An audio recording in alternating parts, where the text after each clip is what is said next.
Bien, chicos, pueden observar la pantalla y me pueden escuchar bien. Chicos, Inicia.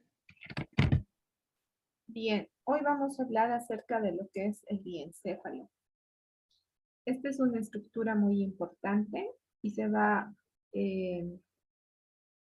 a caracterizar esta estructura porque va a cumplir varias funciones que van a estar asociadas directamente con lo que es corteza cerebral. Como ustedes pueden observar en la pantalla, es una estructura que se va a encontrar justamente por encima del tronco encefálico y también anterosuperior a lo que era el cerebelo. Esta es una estructura que va a ser parte del cerebro y que se va a encontrar precisamente en esa región medial que les acabo de describir. Entonces el diencéfalo se va a encontrar formando toda esta región que es la parte superior al tronco encefálico. Cuando nosotros habíamos estudiado ontogénesis, habíamos visto que el cerebro tenía un desarrollo neurológico y que estaba formado por lo que era el telencéfalo, el diencéfalo y el mesencéfalo. El mesencéfalo ya lo habíamos estudiado hace unas clases, que era la parte más superior del tronco encefálico. Hoy nos toca estudiar lo que es la estructura denominada diencéfalo, que es una estructura precisamente que pertenece a la división del cerebro. Cuando nosotros estudiamos el cerebro, estudiamos el telencéfalo y el diencéfalo. El telencéfalo es aquella descripción estructural del cerebro que lo divide en dos segmentos, hemisferio izquierdo y hemisferio derecho, que eso vamos a ir viendo más adelante. Pero ahora vamos a observar a lo que es el diencéfalo.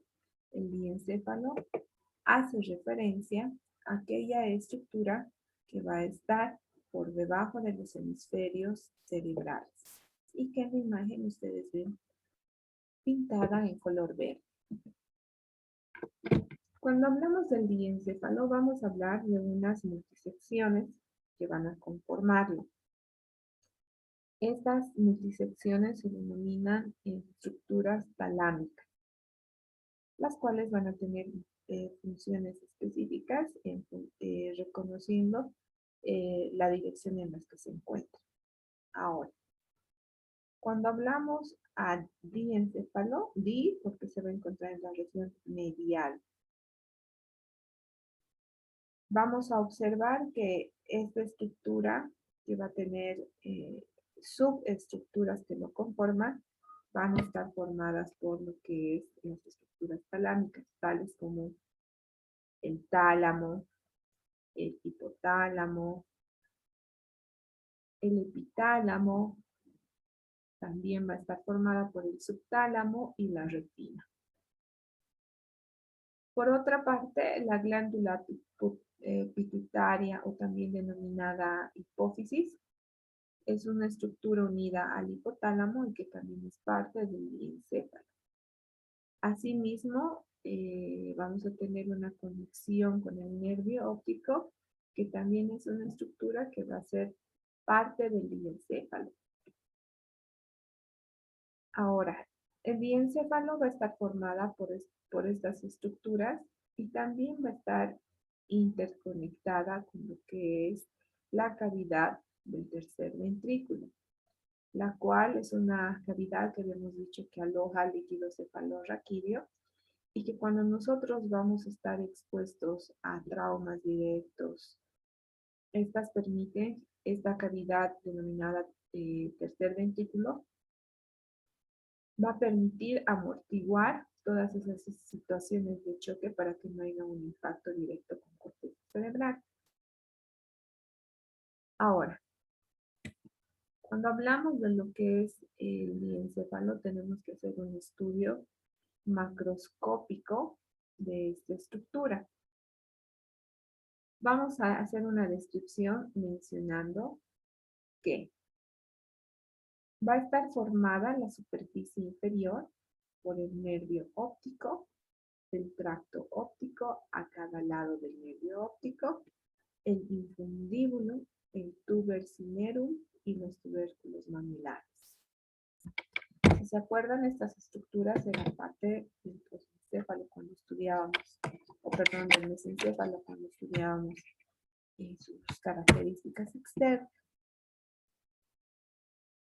Entonces, si ustedes pueden ver, tenemos al quiasma óptico. Lateral a cada quiasma óptico vamos a tener parte de lo que es el tracto óptico, que es parte obviamente del nervio óptico. También vamos a tener lo que les decía al infundíbulo, que se va a encontrar justamente por debajo de estas estructuras ópticas. El tubo, lo que es el tuber cinerum, que también se va a encontrar en este segmento, y los tubérculos mamilares, que eran parte también de la estructura que hemos visto, denominada mesencéfalo. En la parte superior, si hacemos un estudio un poquito más detallado, vamos a tener lo que es el fornix, que va a ser un haz grueso que corresponde precisamente a lo que es las fibras que se van a originar en el hipocampo del lóbulo temporal.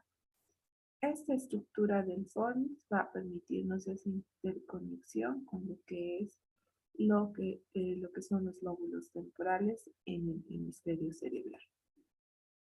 Por otra parte, vamos a tener un estudio de la superficie lateral, la cual nos va a describir a la estructura denominada cápsula interna. Y por otra parte, vamos a tener una superficie medial en la que vamos a encontrar parte de lo que es la parte superior de lo que es la superficie medial del tálamo, que vamos a tener acá. Vamos a tener a lo que es la parte superior y medial de la superficie del tálamo. Y por otra parte vamos a tener una porción de lo que es el hipotálamo, separadas por su surco hipotalámico, ¿no? Vamos a tener. Si hablamos de lo que es la cavidad que conforma a lo que es el encéfalo, es importante reconocer lo que les había dicho, la estructura del tercer ventrículo. Si recuerdan, en tronco encefálico habíamos visto todo lo que era la estructura del cuarto ventrículo y la formación de lo que era la protuberancia y el mesencéfalo. Ahora en el telencéfalo vamos a encontrar la formación de lo que es el tercer ventrículo. El tercer ventrículo corresponde, chicos, a esta pigmentación celeste que les estoy mostrando en su pantalla. Como les acabo de mencionar, es una cavidad que va a alojar líquido cefalorraquídeo, que va a servir como estructura de amortiguación o de soporte cuando nosotros tenemos movimientos demasiado bruscos con nuestro cuerpo o cuando estamos expuestos a accidentes de tránsito. Va a permitir que nuestro cerebro no tenga un impacto directo y se forme como un colchón de agua que amortigue cualquier traumatismo. Ahora, el tercer ventrículo es una estructura sumamente importante porque esta va a regular la entrada y la salida del líquido cefalorraquídeo a nuestro sistema nervioso central. Cumple las funciones similares este líquido cefalorraquídeo a lo que es la sangre en el encéfalo y la médula espinal. Además, como les había dicho, de proteger el tejido neural de golpes y lesiones.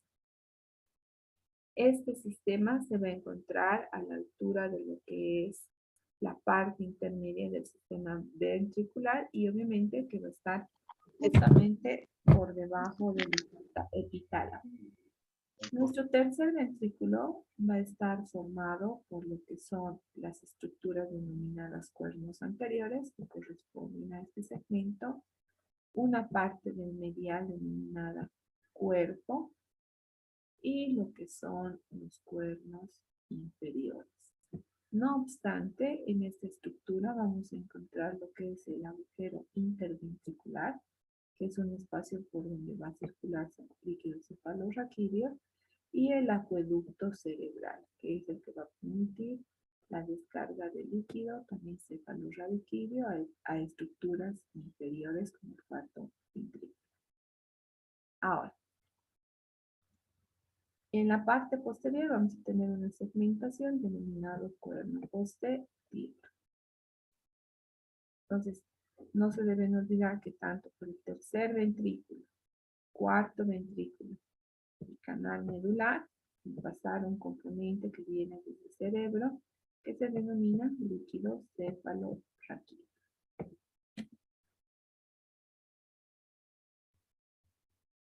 Ese tercer ventrículo, como ustedes pueden observar, es una cavidad impar.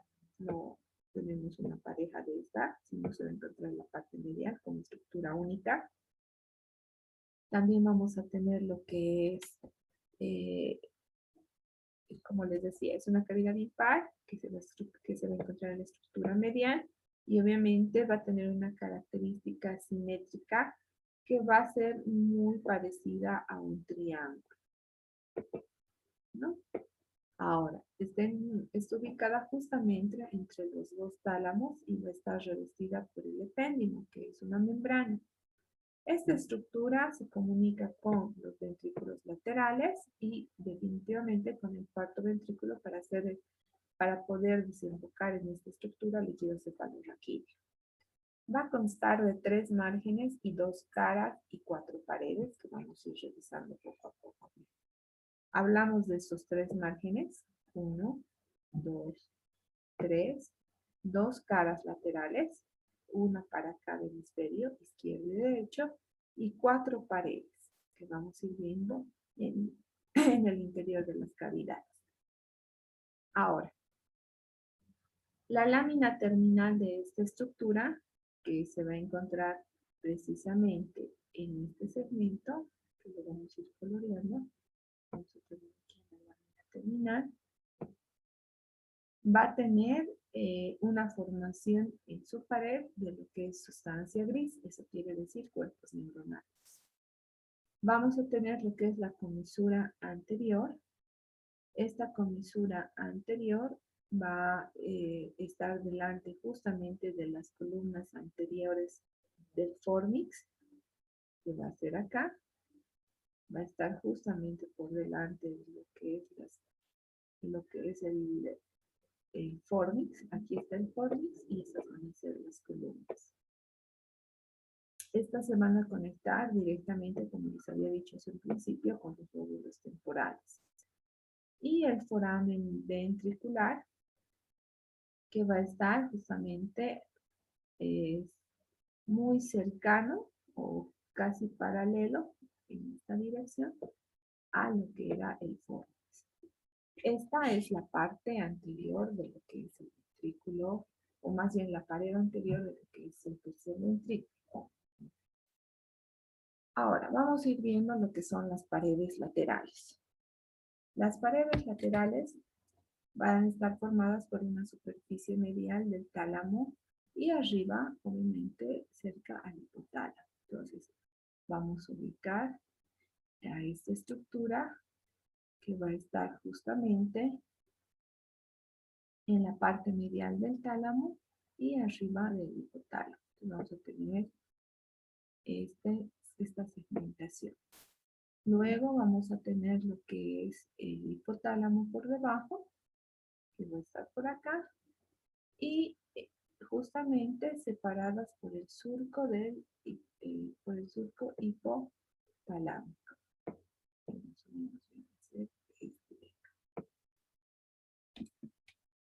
Ahora, su pared superior, o también denominado techo de tercer ventrículo, va a estar formado por lo que se denomina adhesio intertalámico, el cual va a estar totalmente descrito por una capa del epéndimo.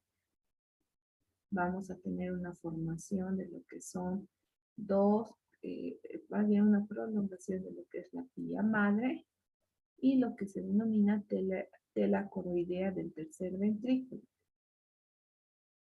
que va a venir a ser más o menos en esta región.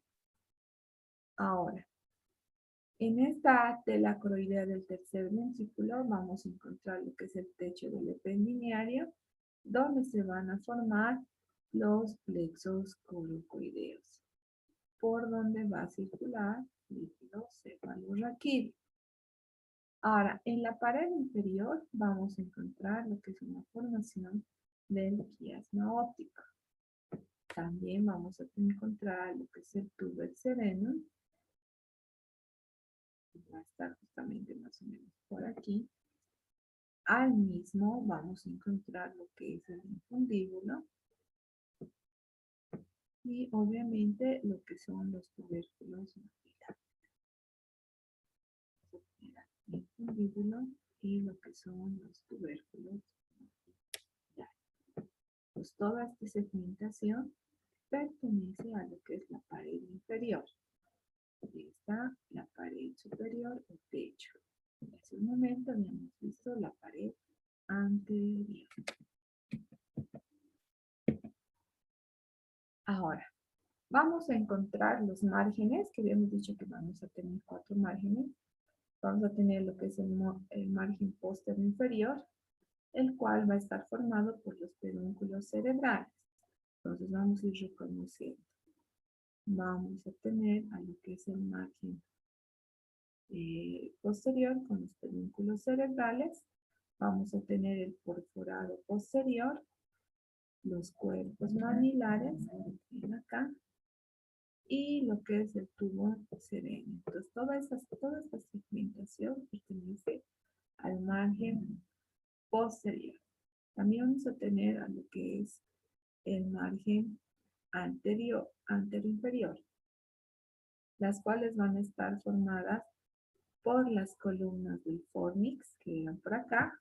Vamos a tener una comisura anterior y parte de lo que es la lámina lateral, perdón, la lámina terminal, y obviamente su formación con lo que era el tuber sereno, que más o menos venía a dar esta forma. Y obviamente no nos vamos a olvidar que esta va a ser parte de la glándula de la hipófisis. Entonces, vamos a ir reconociendo que en el tercer ventrículo se van a encontrar 4 recesos o fondos, ¿ya? O también, si ustedes quieren, sacos. Vamos a tener el receso suprapineal. Este receso suprapineal se va a encontrar en la parte póstero superior, que viene a ser esto. Vamos a tener al receso pineal, que va a estar en la parte posterior inferior.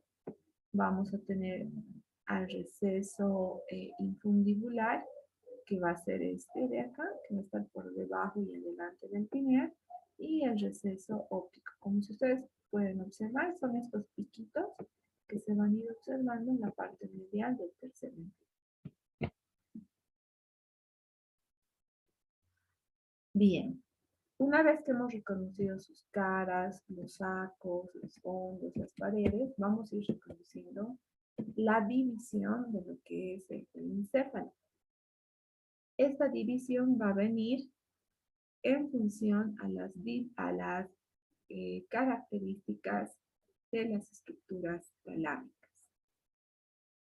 Primero vamos a definir al tálamo. El tálamo es una estructura que va a actuar como un núcleo de relevo para las conexiones entre lo que son las zonas de la corteza cerebral y lo que es las zonas subcorticales. Ahora, esta estructura es importante porque vamos a recibir a través de ella diferentes recepciones de aferencias sensoriales, excepto las olfativas que van a ir directamente a la corteza cerebral, pero después vamos a recibir toda la información sensorial que venga de nuestro cuerpo. Asimismo, al recibir esta información sensorial, van a ser transmitidas dicha información hasta lo que es la corteza. Como ustedes se pueden observar, va a tener una forma como ovoide y se va a encontrar en la parte lateral y medial de lo que es corteza cerebral. Entonces, si hablamos del tálamo, vamos a decir que en un corte transversal se va a encontrar en esta parte medial, lo propio en la parte medial lateral. Alrededor de esta estructura vamos a encontrar estructuras también que lo rodean. Vamos a tener al epitálamo, al subtálamo, que va a estar entre los pedúnculos y el tálamo, al hipotálamo, que va a estar un poquito más inferior, y al metatálamo, que también va a ser que se va a encontrar alrededor de esta estructura. Si hablamos del tálamo, es una estructura que tiene un papel importante, chicos, no se van a olvidar, en el control del ciclo del sueño y de la vigilia. Además de ello, va a actuar sobre lo que es la motricidad, en lo que son las eferencias motoras que se van a proyectar desde el tálamo hasta los ganglios basales y el cerebelo, ¿no? Para generar movimientos más precisos y filtrados. Como les decía, es una estación de relevo para todas las referencias sensitivas aferentes que van a ir hasta corteza cerebral. Está ubicado al lado de lo que es el tercer ventrículo. Aquí está. Va a estar justamente al lado del tercer ventrículo. El tercer ventrículo vendría a ser esta estructura triangular. Y vamos a tener que estudiar el tálamo considerando sus caras. Va a tener una cara lateral, la cual va a estar cubierta por fibras, las cuales van a tener una disposición en su región hacia el brazo posterior y cápsula interna. Por otra parte, vamos a tener una cara medial. Esta cara medial va a tener una conexión con la pared lateral del tercer ventrículo y va a formar lo que se denomina conexión intertalámica. Esta conexión intertalámica va a permitir que la información vaya de un tálamo hacia el otro paralelo en su distribución, ¿no? Entonces, más o menos podríamos decir que la conexión intertalámica va a estar a este nivel y que nuestros tálamos, divididos en su región medial, van a estar interconectados por esta. Por otra parte, vamos a estudiar lo que es su cara superior. Su cara superior va a estar cubierta por lo que es la tela coroidea y lo que habíamos visto hace un momento, el fórnix, ¿no? Entonces, la cara superior cubierta por la tela coroidea y lo que era el fórnix. Este es el tálamo. Ahora, en su extremo posterior vamos a observar que cuelga una zona denominada pulvinar, la que va a estar justamente por encima de los folículos superiores. Entonces, en este segmento vamos a tener lo que es la zona pulvinar y que va a estar colgando por encima de los folículos superiores. ¿Cuáles van a ser estos folículos? El cuerpo geniculado lateral y medial, que si ustedes recuerdan, estos cuerpos geniculados lateral y medial tenían funciones auditivas y funciones ópticas. Ahora, su cara superior va a tener un surco coroideo, el cual va a estar justamente por encima de la tela coroidea para formar lo que se denominan plexos coroideos.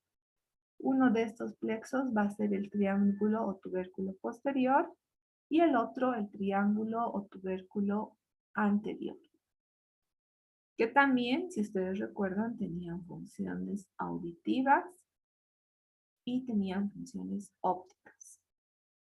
Ahora, nuestro tálamo se va a dividir en tres estructuras en función a su neurodesarrollo ontogenético. Vamos a tener lo que es el neotálamo, el cual va a tener una relación directa con lo que es corteza cerebral y que va a actuar como centro de selección y reagrupación de mensajes. Va a tener la función de decodificar de manera más precisa los mensajes aferentes que vienen por las vías sensitivas. El paleotálamo es una estación de relevo en el cual las vías sensitivas van a mandar su información a centros reflejos suprasegmentales. Y el arquitálamo, que es una estructura que va a tener una función interconectada con neotálamo y paleotálamo. Ahora, cuando nosotros, por ejemplo, tenemos una lesión a nivel del tálamo, es muy posible que se generen síndromes. Uno de estos síndromes es el síndrome talámico, el cual también es denominado síndrome de Geraint-Rose, el cual va a generar una hemianestesia inmediata. ¿Eso qué quiere decir? Que se va a perder la sensibilidad del segmento afectado, asociada con un aumento de lo que es el umbral de sensibilidad. Cuando nosotros generamos estímulos de roce sobre esta estructura, el paciente va a tener una sensación de pinchazo, de calor, de frío en diferentes momentos. Esto se va a dar porque va a haber una hiperpatía talámica. Obviamente estas sensaciones van a ser demasiadas desagradables y molestas para el paciente. Esta situación o esta anestesia inmediata va a aparecer pues que posterior a que mi paciente haya tenido un infarto talámico. ¿Qué quiere decir eso? Que haya habido como un accidente cerebrovascular donde se hayan vasoconstruido los vasitos que irrigan esta estructura, generando un infarto o una muerte celular en el lugar de la lesión. Por lo tanto, la sensación o parte de este síndrome talámico va a ser de manera dolorosa, persistente y penetrante como referencia patológica de nuestro paciente. Cuando hacemos un estudio de lo que es el tálamo más a detalle, vamos a tener subdivisiones.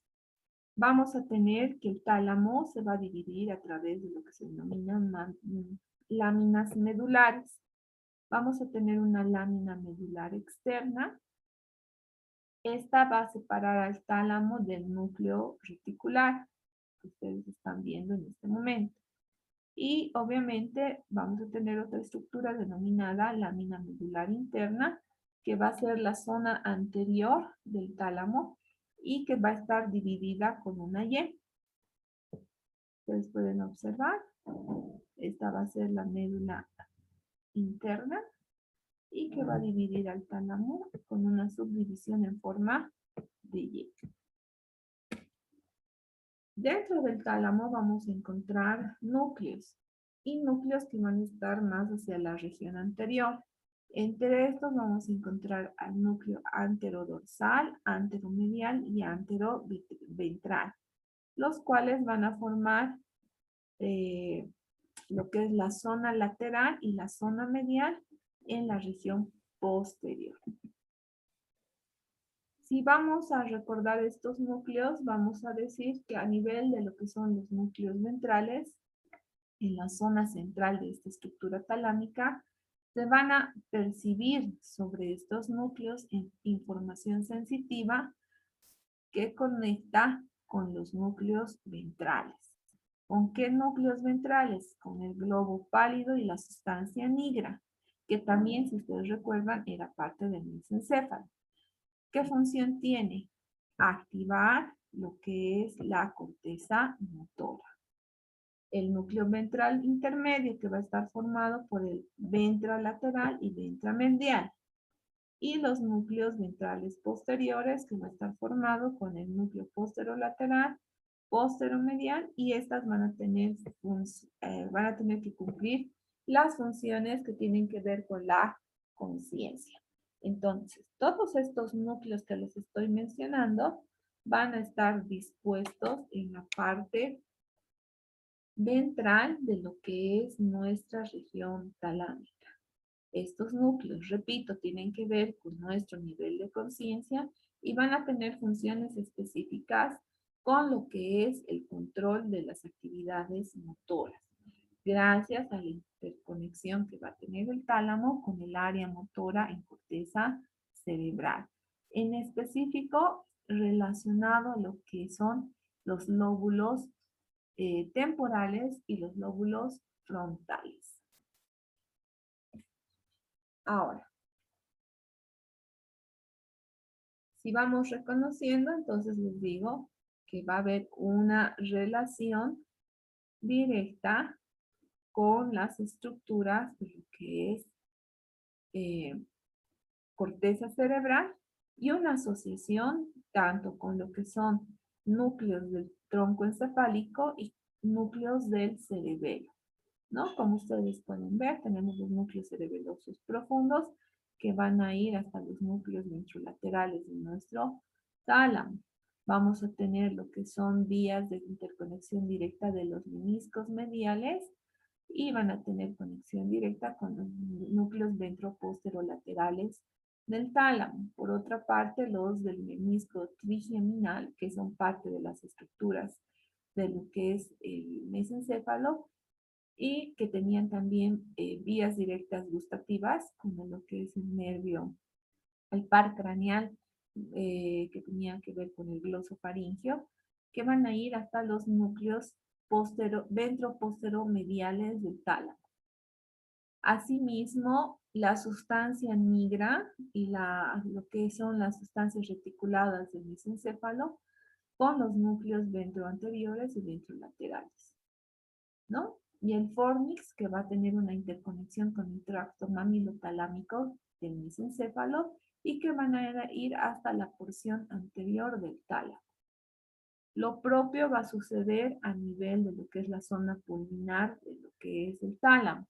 El tracto óptico directamente van a ir por debajo de la zona pulmonar a lo que son los núcleos geniculado interno y geniculado lateral y geniculado medial, ¿no? Tracto óptico, que tiene que ver con el sistema de la vista, que les había mencionado hace un momento, y el cólico inferior, que va a ir al geniculado medial, que tiene